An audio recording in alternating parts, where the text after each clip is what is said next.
In early February 2016, Dave Rubin had a conversation with Tommy Robinson on his show The Rubin Report. Robinson is co-founder of the English Defence League, an organization opposing Islamism and Sharia law in the UK. He left the organization a few years ago because he thought it had become too extreme. He is now a member of Pegida UK, which too wants to prevent the Islamization of the country.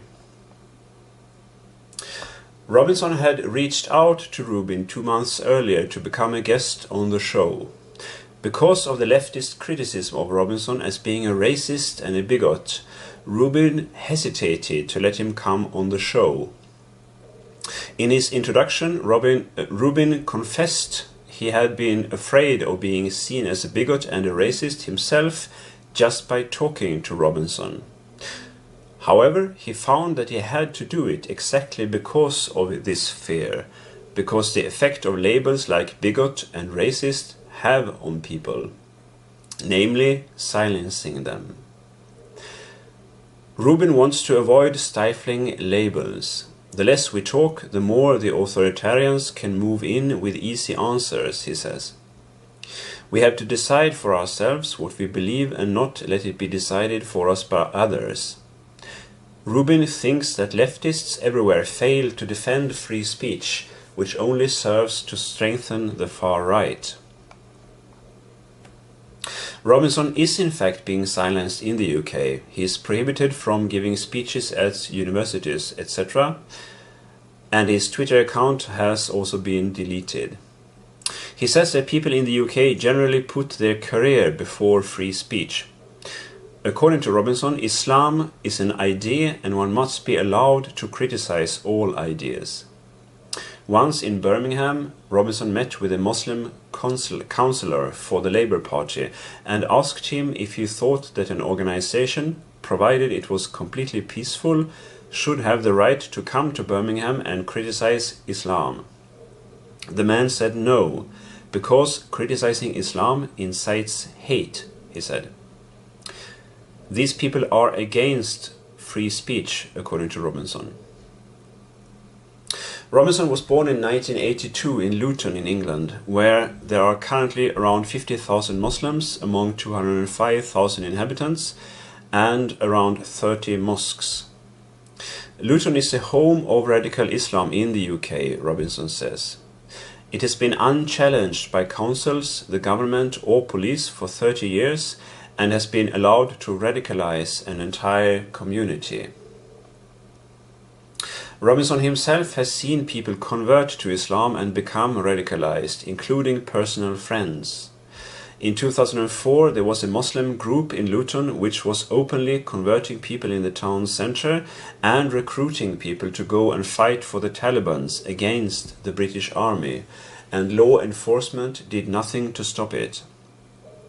This inspired Robinson to organize his first demonstration with the aim of banning the Luton Talibans, as he calls them. In the UK, religion is being mixed with politics, Robinson says. The Labour Party is being kept in power in Luton by Muslim voters. The Luton Council, on the other hand, is currently funding a Salafist mosque. 90% of the mosques in the UK are propagating Islamism, like punishment for adultery and for homosexuality, he says. And 90% of the convictions for street gang grooming are Muslim men, out of a population of about 4% Muslims. The British themselves have lost their identity and their sense of community through political correctness. Stefan Molyneux also talked to Robinson in June 2017 and again 3 weeks ago. During the 2017 conversation, they talked about the fact that most journalists are from the middle class and almost all of them move away from their hometowns to study in bigger cities, and so they don't learn about how their hometowns change through immigration. This is certainly true also for other countries. 80% of all journalists in Sweden, for example, vote for left-wing or liberal leftist parties, and most of them live in white areas with a low crime rate. I myself talked to a school teacher here in Munich last year who taught in Giesing, which is one of the poorer areas in Munich, and her class currently consisted of 100% immigrants. I used to live in Giesing myself for a year, but most journalists here live in other quarters of the city like Schwabing, where there are very few immigrants since these cannot afford it. Children from the white working class are today the biggest underachievers in British society, according to Robinson, because they are being neglected by the politicians, including from the Labour Party, and because they have lost their community. All the funding for recreation like sports go to the Muslim community. Laws are not being applied universally. The police often fails to act against minor offenses carried out by Muslims, like throwing bricks at the police, because the police are afraid the Muslim community will riot. Demonstrations critical of immigration or of Islam are prohibited because the police thinks they wouldn't be able to handle the Muslim reaction. Also, the police fear their portrayal in media reports in the case of riots, because the media is always siding with the Muslims against British protesters and against the police. For fear of being labelled racist, the police always jumps on British people if there is a fight, and they nearly always let the Muslims go. Muslims have been protesting against British soldiers returning from Iraq and Afghanistan, spitting at them, insulting them, etc., even if these soldiers were just training in these countries. The police didn't stop and search the Muslims, instead they protected them against British anti-protesters. This can be compared to cases in the US and also in Sweden, where the police refused to enter certain areas not to upset the Muslim community there. For the same reason, in the early 1990s, police failed to act on reports that taxis driven by Pakistani men in Rotherham, in South Yorkshire, were arriving at care homes to take the children away. The sexual abuse of children in Rotherham went on for more than 20 years, and approximately 1,400 children were abused.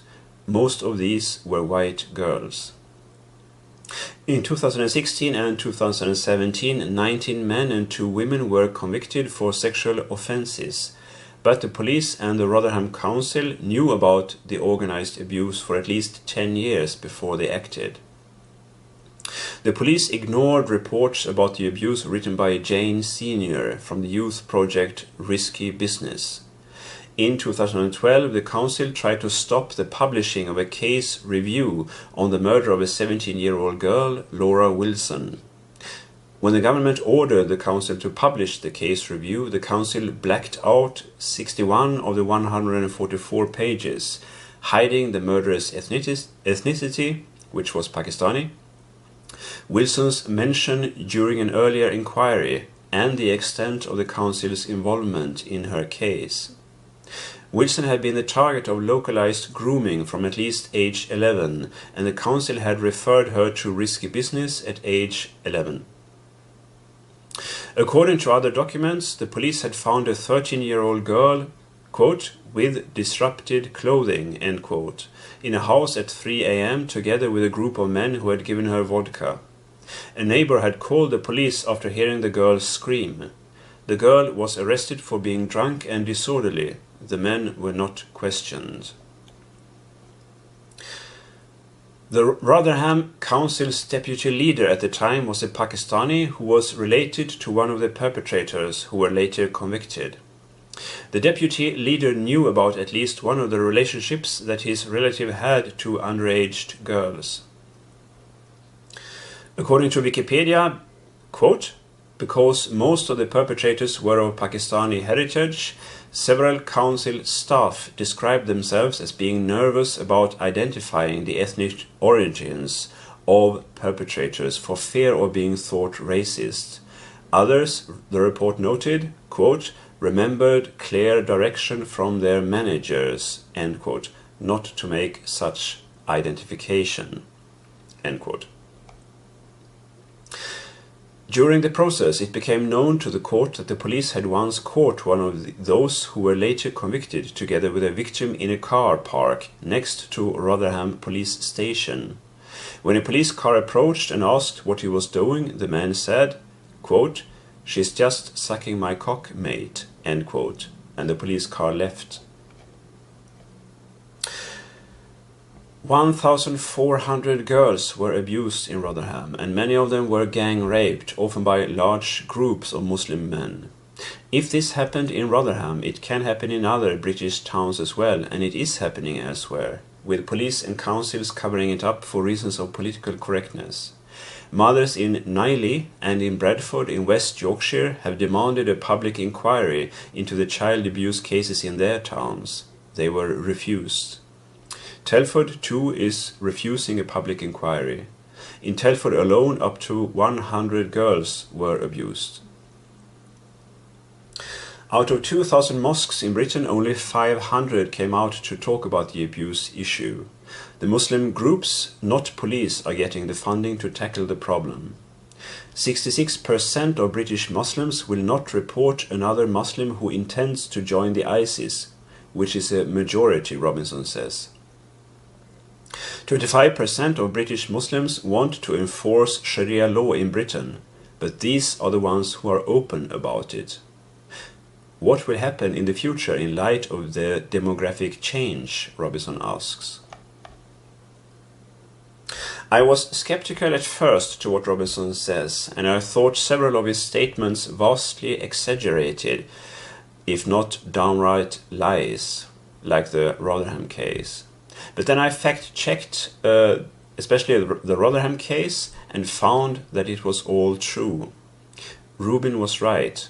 We must take the risk of being misinterpreted and hated in our defense of free speech. I personally reject many of Rubin's views, like the ones on drugs and gay marriage, but he's clearly a true defender of free speech.